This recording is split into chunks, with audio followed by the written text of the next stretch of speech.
എന്താണ് eco tourism? പലർക്കും അറിയാത്തൊരു സംഭവമാണല്ലേ. പലരുടെയും ചോദ്യചിഹ്നമായിട്ട് നിൽക്കുന്നൊരു സംഭവമാണ് എക്കോ ടൂറിസം. പലയിടത്തും കേട്ടിട്ടുണ്ട് സർക്കാർ പല സ്ഥലങ്ങളിലും എക്കോ ടൂറിസം സംവിധാനങ്ങൾ, സംരംഭങ്ങൾ ആരംഭിച്ചതായിട്ട് നമുക്കറിയാം. പക്ഷേ വ്യക്തമായിട്ട് എക്കോ ടൂറിസം എന്താണ് എക്കോ ടൂറിസം കൊണ്ട് ലക്ഷ്യമിടുന്നതെന്ന് ഇന്ന് പലർക്കും, എന്നെപ്പോലുള്ള പലർക്കും ഒരു ധാരണയില്ലാത്ത കാര്യമാണ്. അപ്പോൾ നമുക്കിത് കൊച്ചു കുട്ടികളിൽ നിന്ന് തന്നെ പഠിപ്പിച്ചു തുടങ്ങാം.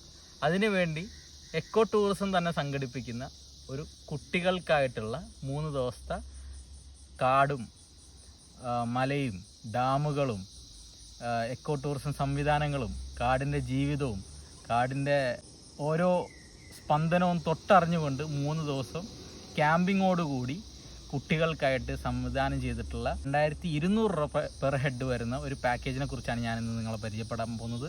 നമ്മളിന്ന് എത്തിയിരിക്കുന്നത് തെന്മലയിലാണ്.